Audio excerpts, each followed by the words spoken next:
മക്കളെ നമ്മളിപ്പോൾ ഇതൊക്കെ മറന്നിക്കണില്ലേ? ഇതിൻ്റെ ഒരു ചാത് എത്ര, ഇതിൻ്റെ ഒരു ടേസ്റ്റ് എത്രയാണ് അല്ലേ? അപ്പോൾ നമുക്ക് പഴയതൊന്നും വേണ്ട. ഇപ്പോൾ കുറേ എന്താ പറയുക, പൾപ്പൊക്കെ ഇട്ട് ഉണ്ടാക്കിയ ജ്യൂസ്, എന്നിട്ട് അതാ ഫ്രൂട്ട് എന്നാ വിചാരം. വൈലാറെ കൂട്ടുന്ന മൊബൈലാണ്.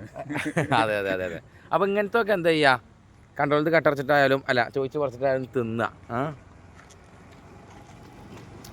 എന്താ അതിൻ്റെ ഒരു ചാത് അല്ലേ?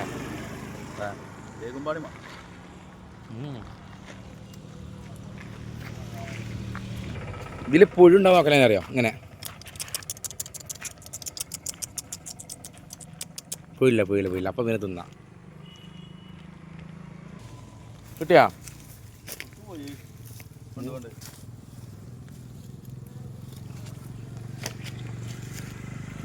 പണ്ടേ സംനാന്റെ വേദിക്കേ ഇതേപോലെ. അപ്പം അങ്ങനെ കേട്ടോ, കഴിഞ്ഞ അത്രയും പറഞ്ഞാകെ തിന്നാ. അല്ല നിങ്ങൾ തിന്നതാണെങ്കിലും ഇപ്പോൾ അടുത്ത കാലത്ത് അങ്ങനെ ആരെങ്കിലും കിട്ടിയാണോ? നമുക്കറിയാം. കിട്ടിക്കണോലെ കമന്റ് ചെയ്യട്ടെ. കിട്ടിയോളൂ കമന്റ് ചെയ്യട്ടെ. കിട്ടിയോളൂ തിന്നിട്ട് കമന്റ് ചെയ്യട്ടെ. മഞ്ഞ കുറച്ച് അപ്പുറത്ത് അവിടെ ചുവപ്പുണ്ട്. അപ്പോൾ വർത്താനം പറയാൻ നേരല്ല. ഇത് നമ്മളെ നാട്ടിൽ തന്നെ ഇപ്പോൾ കാണാൻ കിട്ടാതായിരിക്കണം. കണ്ടാ അപ്പം തിന്നണം. തിന്നില്ല ചോദിച്ചാൽ മതി.